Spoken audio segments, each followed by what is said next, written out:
नमस्कार दोस्तों, मैं प्रीति प्रसाद फिनिक्स एरिज़ोना से बोल रही हूँ और ब्लेसिंग स्ट्रीम के इस ऑडियो स्वाध्याय सीरीज़ में मैं आपके सामने लेकर आई हूँ एक पुस्तक सिद्धार्था की हिंदी ऑडियो।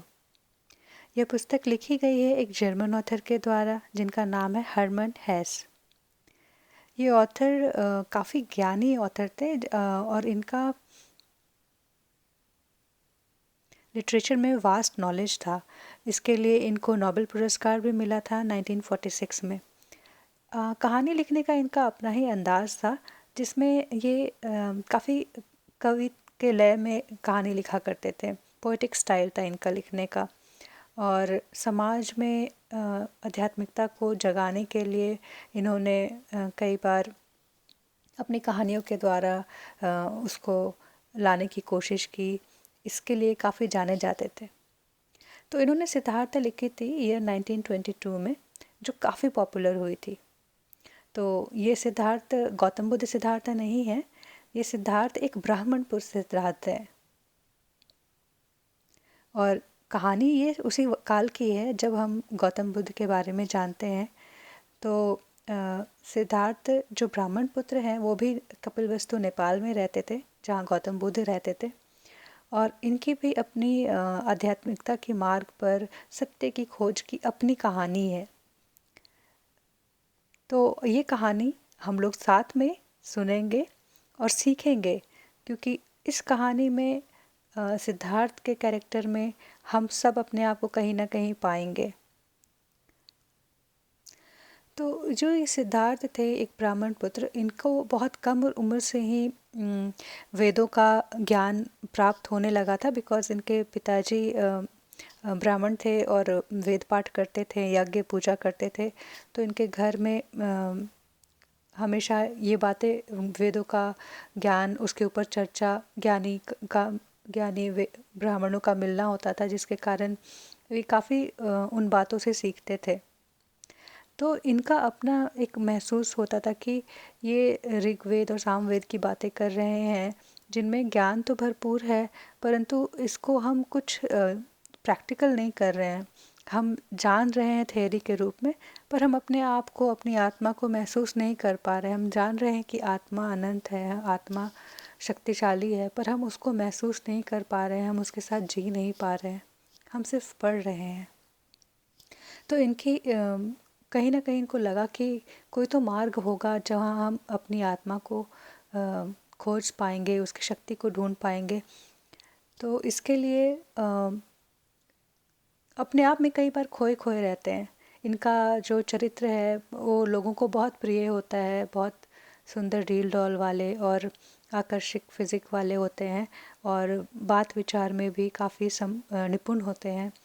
पर अपनी इनकी कपार पे एक चमक सी रहती है कि क्योंकि एकदम ज्ञानियों जैसी इनकी विचार होती है, सोच होती है और खुद को जानने की इनकी एक ललक होती है। तो जहाँ ये पल बढ़ रहे थे वहीं इनके एक मित्र हुआ करते थे, गोविंदा, जिनको ये परम मित्र थे।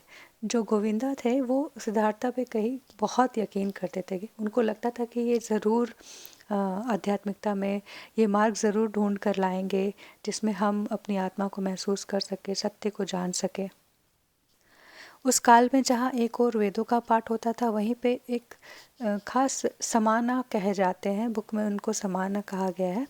वे लोग होते थे जो कड़ी तपस्या करते थे, योगिक पोस्चर बनाकर कई दिनों तक भूखे पेट उसी पोस्चर में रह के शरीर को तकलीफ़ देकर अपनी आत्मा को महसूस करना चाहते थे। कई दिनों तक पेड़ों पे उल्टे लटक कर तपस्या करते थे अपनी आत्मा को महसूस करने के लिए। शरीर को काफ़ी पीड़ा देते थे और खाने में भी जो भिक्षु के रूप में कभी महीनों में निकलते थे और जो मिला वही खाकर रहते थे। तो ऐसी एक ग्रुप को देखकर जो सिद्धार्थ हैं वो बहुत अट्रैक्ट हो जाते हैं। उन्हें लगता है शायद यही मार्ग है, अगर ये मार्ग है कितना भी कठिन है पर मुझे अगर आत्मज्ञान की प्राप्ति होगी तो मैं इस पे जाने के लिए तैयार हूँ। यह सोचकर वे अपने पिता से अनुमति मांगते हैं कि आप मुझे जाने की आज्ञा दें।